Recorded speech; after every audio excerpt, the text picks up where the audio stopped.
Hello everybody, this is Connor at BoatsDon'tSink, here with another Shadowverse Evolve deck profile. This time we're going to be looking at the Forest deck from BP05, Unkilling Forest. So as usual, we're looking at the Omens, the 10 sort of cover characters of BP05, Omens Eternal. This time we're looking at the 6th Omen, Izudia. As I've said before, we're not taking a look at decks for the 1st or 10th because they're neutral and can kind of fit anywhere. But the other 8 are all tied into a single class, into their own sort of archetypes. And this one is the Omen of Unkilling. So his big thing, his mechanically, unkilling, a kind of a weird word to use, but essentially endless suffering. He doesn't let you die, he just kind of makes you suffer forever. So to fit with that, some of his cards either do enough damage to like really hurt something but not kill it, such as Mark of the Unkilling, putting an enemy dealing X to an enemy follower where X is its defense -1, so it'll always leave it with 1 defense left. Or his card itself turning an enemy follower into an amulet.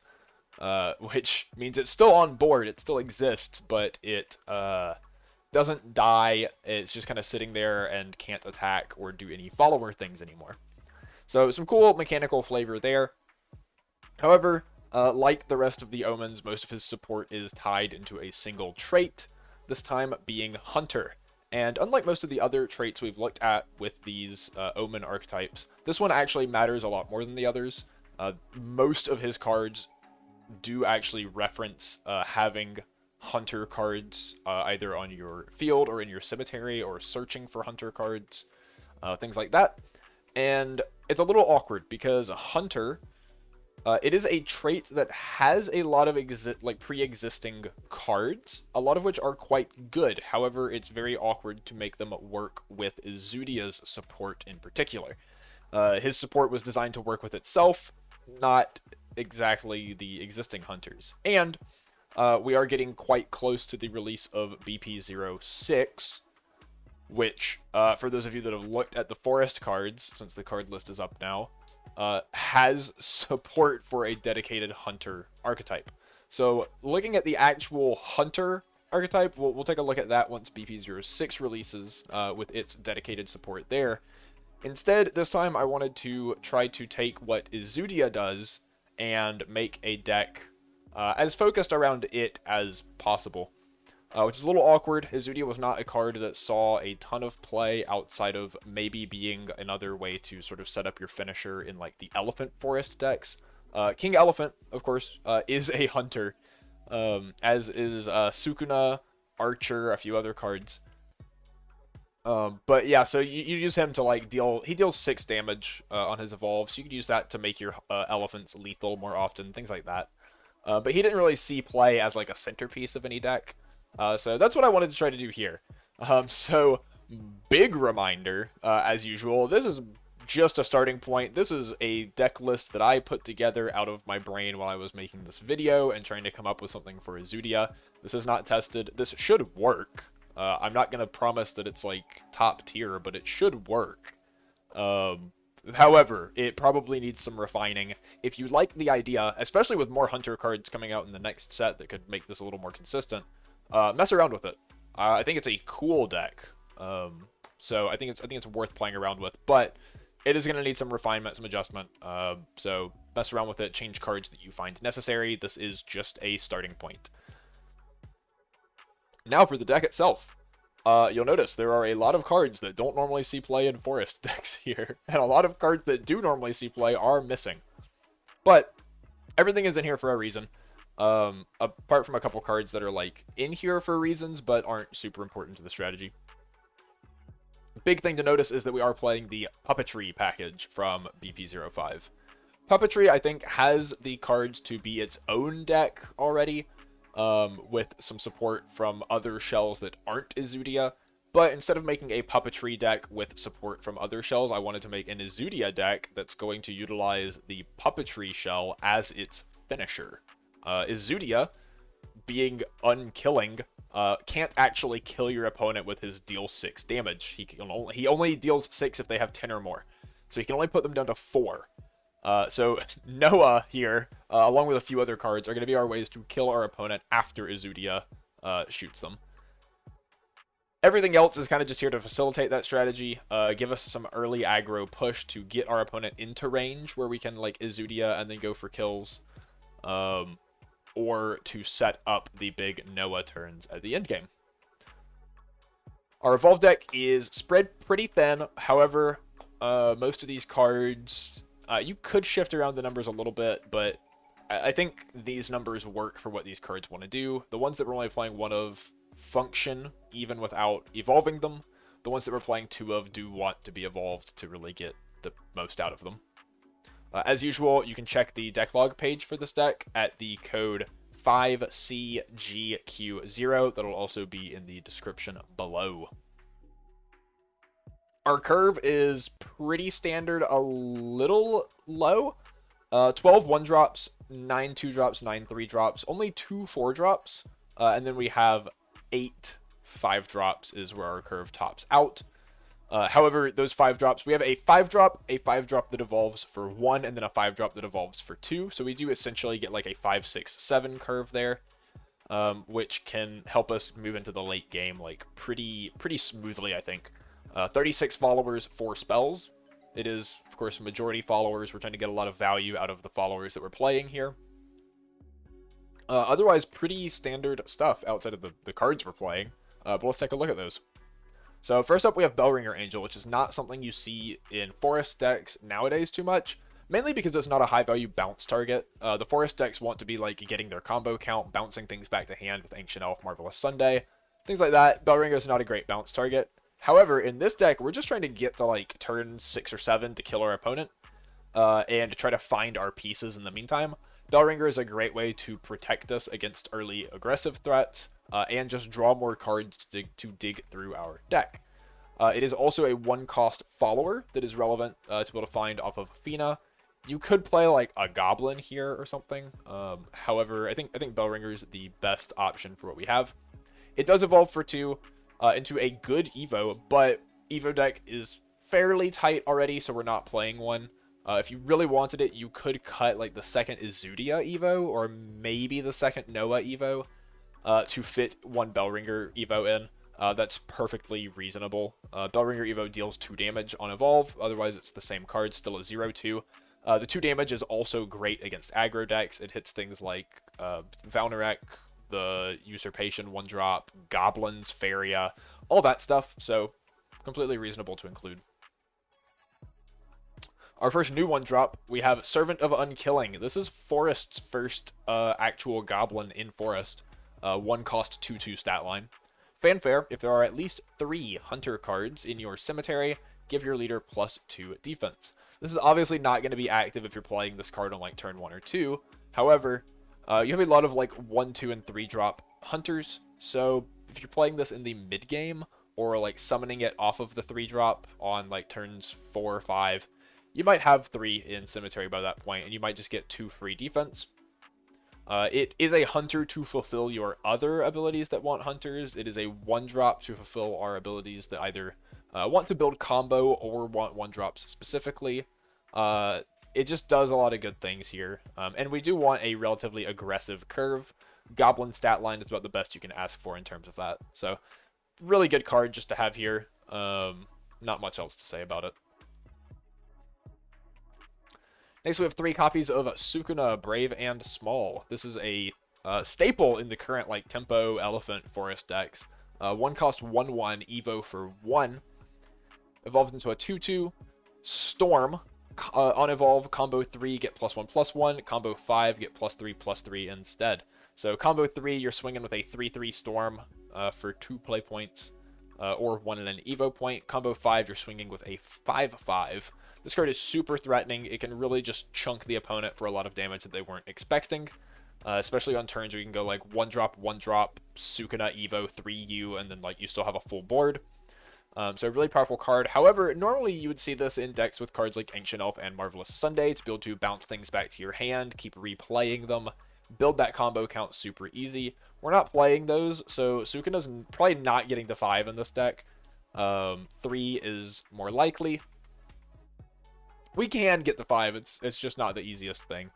We're more just using her to chip in here and there, have her as an extra 3 damage.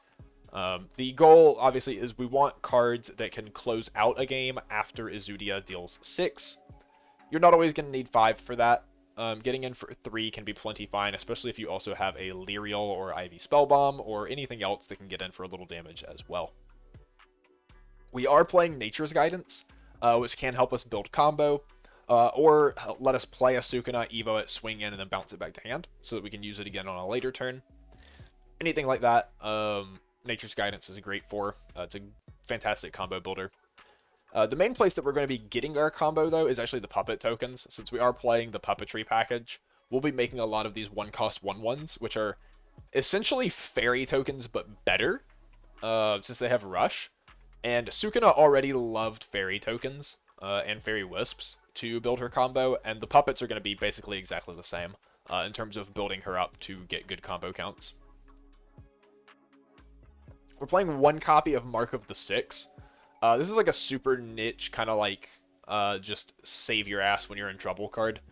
It's 1 cost quick timing. The next time your leader would take damage, this turn it doesn't take damage. You're basically playing this if like you're in a forest mirror, your opponent plays King Elephant and swings for like 15 at you. You just go, okay, cool, I'm not going to take the 15. Or your opponent plays a Genesis Dragon or something like that that's going to chunk you for an enormous amount of damage at once. You can just stop the damage. At 1 copy, you're not going to see this card every game. You're probably not going to see this card half your games. It's just going to show up sometimes. But you really don't want to clog on this card. So I definitely probably wouldn't play more than 1. You could try to, but in a deck like this, I don't think you want more than 1. I think you could cut it if you wanted to up counts of, like, say, Nature's Guidance or add a 3rd Lyrial or anything like that. Typically, this card is seeing more play in decks that have Spinaria, which can check top 4 to add spells to your hand. It makes it a little easier to find, more consistent to have when you need it. But it is a hunter card, meaning if we just jam it mid-game to stop us from taking like a 4 or whatever, it still fuels our cemetery for our other requirements. So I think it's a card that doesn't hurt to have one of, at least. Moving on to our next 1-cost spell, Nature's Guidance. I already mentioned this a little bit. 1 cost, select a card on your field, return it to hand, draw a card. So it replaces itself and bounces something back to your hand. We're not playing any of the cards you usually see with it, like Harvest Festival or Elf Child May, that have effects that activate when they're returned to hand. Instead, we're mainly just using it to build combo for cards like Sukuna and Ivy Spellbomb, or recur cards that have fanfare effects, like Fina, to reuse her fanfare, or Automaton Soldier to get more puppet tokens into our EX area, either just to fill it up or refill after we've played our tokens out to maybe build a combo or get archer triggers or something. In addition, like Automaton Soldier being a ward, if he takes a little bit of damage but hasn't died, you can bounce him to like full heal him effectively. So it's just going to have some uses like that. That's why we only play 2 instead of 3. It's not critical to our deck's function, but it can help us here and there. And since it replaces itself by drawing a card, we're not really losing out on a whole lot of value by using it to bounce things that have like other good effects. Moving into 2 drops, we have Archer. This is a card that hasn't really seen a ton of play in Forest since like set 1, maybe set 2. But it's a great like anti-aggro card. It was fantastic against Sword in those early sets. And I think right now, with how many like 1 and 2 drops that are just like cheap 1/1s and 2/2s and all are being played, I think Archer is a good card to bring back and have in these decks if you can go wide, make a lot of tokens, make a lot of bodies like real easy. It's whenever another follower is put onto your field, select an enemy follower on the field and deal it 1 damage. So we already have like a bunch of 1-drops. The Bellringer Angel, Servant of Unkilling, and Sukuna. So it can be really easy to just play cards, make a wide board, and get, 2 or 3 pings in a turn. But we also have, of course, the puppets. And these are going to act, again, pretty much exactly the same as fairies, which were one of the main ways that you would trigger Archer in the past. So great way to just get damage, clear your opponent's 2/2s by like playing 2 dudes. Or even if your opponent has, say, a 4/4. It has to swing into your 3/4 automaton soldier because you warded it to kill it. They live at 1, but if you have Archer, you basically get to kill it for free by just playing your next card. So it can make a lot of math like that more favorable as well. It does evolve for 1 play point. It stays a 1/4, but its effect gets upgraded to select 2 enemy followers to deal 1 damage to instead of just 1. This can be even better for clearing wide boards. We only play 1 copy because a lot of times you'd rather spend that 1 play point playing something to get a ping than evolving your Archer. But there are times when it will come up that you need to hit multiple things at once just to get enough damage down to clear your opponent's board. So the 1 evolve is good for that. Next, we have 3 copies of Fina, Dynamite Daredevil. As a 2-drop 3/2, so good aggressive stat line. Fanfare, choose one of the following. Option 1 is look at the top 5 cards of your deck. You may reveal a follower that costs 1 play point from among them. Reveal it, add it to your hand. Put the remaining cards on the bottom of your deck in any order. This is why we played 9 1-drops, especially the Bellringer Angel. We really want Fina to be able to hit in matchups where we're not using mode 2. This just keeps giving us more gas to keep throwing at our opponent. Again, we do want to get them fairly low. Best case scenario, right, is we can hit them to 10 and then Izudia them down to 4. But if we can get them down to like 12, even 14 before we start dealing 6 to them, that's perfectly fine and can help set up some really good kills. But we do have to get in that early damage. So we want to be able to find our Sukunas, find our Servant of Unkillings. Even just finding a Bellringer is card advantage. Otherwise, if your opponent is playing an aggressive deck and you think maybe it's more favorable for you to just stall out the early game until you get to an end-game position where you can kill them once they've run out of resources, Mode 2 is select an enemy follower that costs 1 play point on the field and destroy it. So if your opponent say you go first, right? You go turn 1, I'll play a Bellringer Angel or like a 2/2. Your opponent's turn 1, they play their best 1-drop. Your turn 2, you can just play Fina and kill it. Now you have either a 3/2 protected by a Bellringer, or you get to like hit them for 2 and still have a 3/2. And you're just insanely far ahead on board at that point, which is really good. It can put you far enough ahead to like just set up your Izudia kill turn already. And there are a lot of good 1-drops in these aggro decks that they're going to be mulliganing for anyway. So like Faria in the Haven decks, Skeleton Fighter or Ambling Wraith or Servant of Lust in the Abyss decks. Sword plays like 12 1-drops, so whatever they put down, Servant of Usurpation is kind of like the highest value, but whatever they put down, you can just pop and get super far ahead on board. The first card we play that's actually part of our puppetry package is Flower Doll. This is a 2-cost 2/2. Fanfare, put a puppet token into your EX area. Again, that's a 1-cost 1/1 with Rush. So this is decent value already. You get 2/2 for 2, which is slightly below rate. But for 3, you get 3/3 of stats, and 1/1 of it has Rush, which is pretty decent. And it's still a little below rate, but because it's triggering so many of our effects, I think it's fine. And this can evolve, which is going to give you a little more value. It evolves into a 3/3 with Last Words. Select up to 1 puppetry follower in your cemetery and return it to your hand. So that can select itself. So if your opponent kills this, you can just add the base Flower Doll back to your hand. Which means this will always have a target to like cantrip on effectively, which is going to keep your hand healthy, keep you being able to put bodies out that your opponent has to answer. Otherwise, if you have Automaton Soldier in Cemetery, adding that is probably your best target just because of how many puppets it gives you and how much value it has on board. Noah's probably not something you're ever adding because Noah's usually not hitting the board until you're trying to end the game. But Flower Doll is just a pretty valuable, like, it's a puppet generator. It's cheap, so it can help us with like Archer procs or combo count. And it's a cantrip when it evolves. So just good value altogether. We only play 1 copy of the evolve, but that's mainly because you don't want to be spending a lot of time evolving this like on later turns once you can. Evolving the first one, swinging as a 3/3 with it, and then just getting a 2/2 back is plenty of value on its own. Looking at our 3-drops, we have 3 copies of Apostle of Unkilling. This is the 3-drop 3/3 Evo for 1, pretty standard stat line.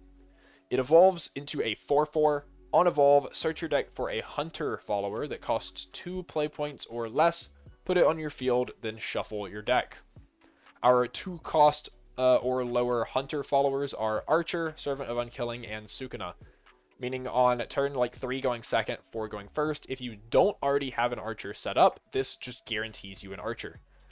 However, if you do already have an Archer set up, this is especially cool if you're going second. You can like play Archer, maybe even Evo it on turn 2. And then on turn 3, play Apostle of Unkilling and evolve it to go get a Servant of Unkilling or a Sukuna and get 2 Archer pings. Or like 2 Archer triggers, which if it's evolved means 4 ping ones on like turn 3 or turn 4, which is just going to hopefully clear like anything important on your opponent's board and keep you with a pretty healthy like wide board to attack them back with if they can't answer it. So really good card, really good card advantage is kind of the important thing here. These 3 cards seem pretty low value, and I will say we get better 2-drop or lower hunters in the next set to summon off this. But these are still perfectly fine cards to be putting on the board to set up in the early game. We have 3 copies of Automaton Soldier, 3 cost 3/4, makes 2 puppets in your EX area, and has Ward. This is just our best puppet builder in the early game. It's a great body. 3/4 is fantastic on a Ward. It's hard to remove. They pretty much have to put a spell into it, or let me rephrase that. They have to put like a high value spell that costs as much as the Automaton Soldier, like a Serpent Wrath, Ivy Spellbomb, Witch Bolt, even a Craving Splendor.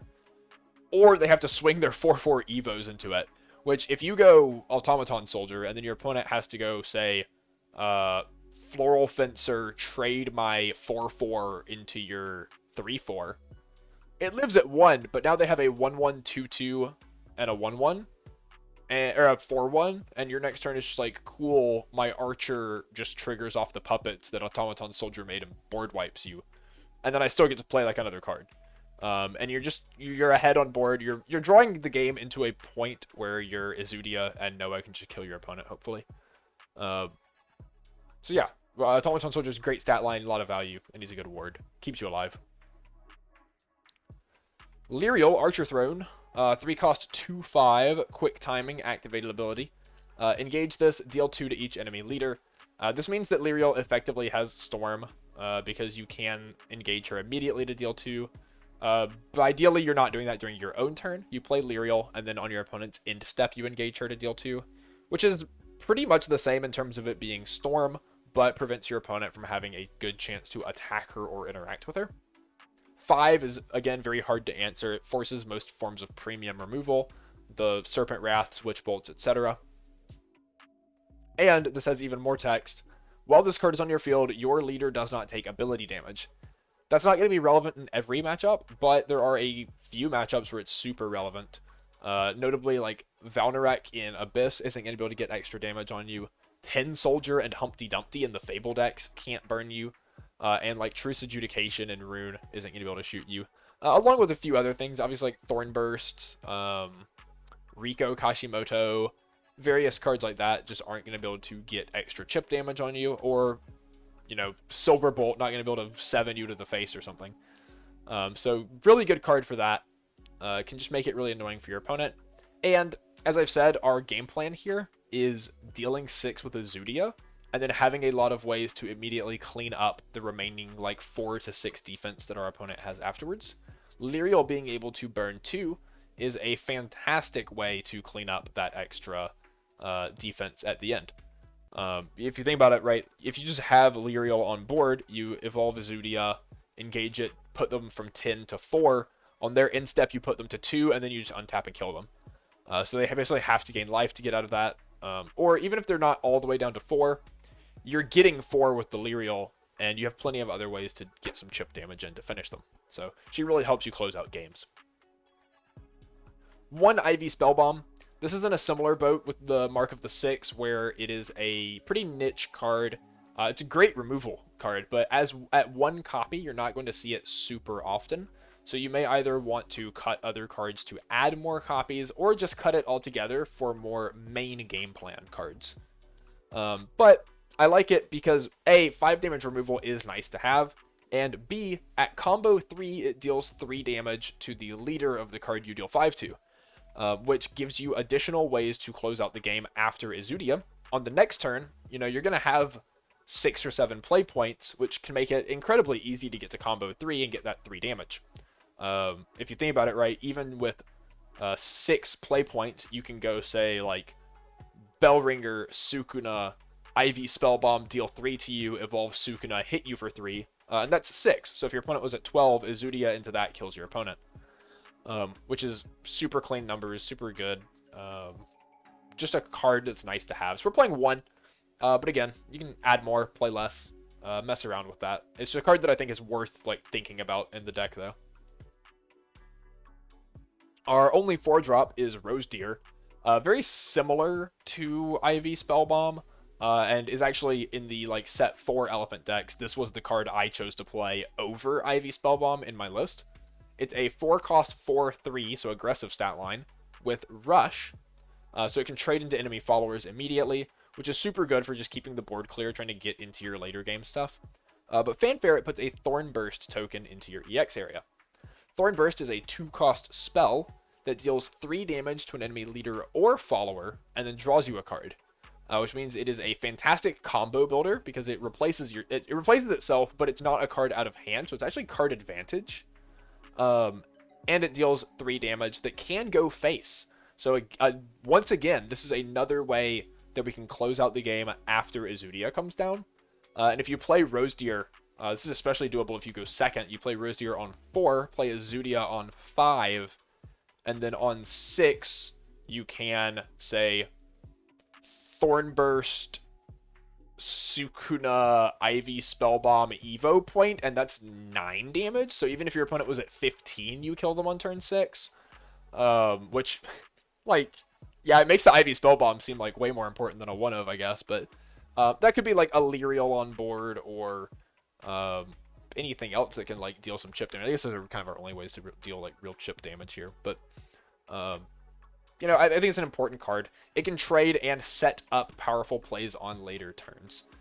Or it can just be a card that on 6, you play it, trade 4 into something, shoot 3 into something else, just to clear a decent board that your opponent has set up.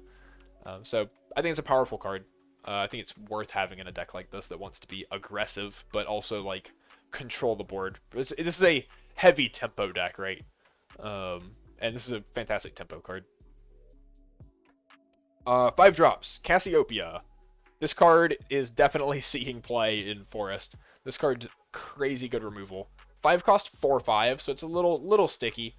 Fanfare, select any number of enemy followers on the field and deal X damage divided between them. So you can divide that however you want. X equals the total number of cards in your hand and EX area. We are not the Elephant tempo deck where you're playing Harvest Festivals, Ancient Elves, things like that, to keep a 7-card hand all game. Sometimes an 8 or 9-card hand that you have to discard down. We're not going to have that kind of hand, but a lot of our cards are pretty efficient. Bellringer Angel replaces itself, Nature's Guidance replaces itself, Fina can draw us cards, Flower Doll effectively draws us cards, Apostle of Unkilling gets us guys from deck instead of hand. So Rose Deer makes a Spell Bomb that draws us a card. So we have pretty efficient things here. Things that make puppets effectively give us more followers to play that don't drain our hand. So we'll have a decent hand, but it also counts EX area, which means if we're just playing Flower Dolls and Automaton Soldiers and putting a bunch of puppets in our EX area, that's also increasing Cassiopeia's damage output. So getting 5, 6, or 7 damage off of playing a Cassiopeia shouldn't be very difficult. And, you know, 7 damage is enough to deal 4 to a Floral Fencer, 2 to one token, and 1 to the other to just clear their board off of a Floral Fencer Evo. So having that much damage is great. Cassiopeia, being 4 attack, doesn't seem fantastic, but again, when Izudia is dealing 6, anything to close out the game is good, and she's fairly hard to remove. You can play her, clear your opponent's board, and present a threat that they have to answer. Otherwise, on the next turn, you can play Izudia, Evo it, engage it, deal 6, and swing Cassiopeia in the same turn, which could just kill your opponent if they're at 10. Izudia, the big boy, the star of the show, 5 cost 4/4, kind of small, but Fanfare, if there are at least 3 hunter cards in your cemetery, again, we play 6 different hunters. By turn 5 or 6, when you're playing this guy, you should have 3 in cemetery. Just off of like Servant, Sukuna, Archer, Apostle, things like that. Apostle's always getting you a second servant. So if your opponent kills both of them, that's 2 out of your 3 immediately. If you have that condition, change an enemy follower into an amulet and give it activated ability 2 play points. Put this card into its owner's cemetery. So you're kind of like board clogging them with an amulet that they have to pay play points to get rid of in order to gain access back to their board. Note, it turns them into an amulet. This means that they cannot attack. Ward does not matter because they are not legal attack targets. And that's about it. They keep all the rest of their abilities. So you do not want to Izudia something like a Prime Dragon Keeper, because now they just have an even harder to remove Prime Dragon Keeper. You don't want to Izudia an Octrice, because now they have an amulet that says pay 8, cast something from your opponent's cemetery, and you don't want that. Things you do want to Izudia are things like Servant of Usurpation, or Shenlong, big words that are hard to get through, or just big threatening things that are going to attack you and chunk you for damage. Even less threatening things that have strike effects can be worth hitting just so you're not having to deal with the strike effects any longer. That would be cards like the Star Phoenix, for example. So this is a powerful fanfare ability. You have to just be careful with what you use it on and not use it on something that might come back to bite you. Now he evolves for 1 into a 5/5 into kind of the real reason we play him. Engage, deal 6 to each enemy leader with at least 10 defense. So if your opponent's at 10 or higher, you can deal 6 to them, which is a lot of damage. That does effectively make this guy a like 5 or 6 cost 6 storm. Except they don't get quick timing and their wards don't protect them. Which makes them even better than 6 storm damage. Which, honestly, in a fair number of situations, makes him better than King Elephant on curve. You just need a way to follow up because Izudia can't kill your opponent. And that's where Noah, Vengeful Puppeteer, comes in. Noah is a 5 cost 3/6. Fanfare, put 2 puppets in your EX area. So this is another puppet generator, and he's going to be our payoff for the puppet generators we saw previously. Whenever a puppet is put onto your field, give it +1 attack and storm. This makes them 2/1 storms instead of 1/1 rushes, which means every puppet you have now represents 2 damage. And because you can just play them 1 by 1, it actually makes them quite hard to remove. Your opponent can't fire chain to kill multiple. They can't like angelic barrage the whole army of them, because you're just playing 1 puppet at a time, swinging with it, and then playing the next one. So while they are fragile, it's hard to remove multiple of them. And Noah evolves for 2 play points, making him our like 7 drop effectively, into a 4/7. Same buff effect, however, he now reduces the cost of puppets you play by 1, which means our 1 cost 2/1 storms are now 0 cost 2/1 storms. So the idea is get a bunch of EX area puppets, and then on 7, you're playing Noah, evolving him, push up a puppet, swing for 2, push up a puppet, swing for 2, push up a puppet, swing for 2, push up a puppet, swing for 2. That's 8 storm damage. You fill your board that way. If you have ways to sack them off, or like play points to Nature's Guidance them just to get them out, you can play a 5th one to get 10 damage. But 8, if you Izudia them the turn before, 8 should be enough to kill them. Which is why this is like kind of a really nice curve to have.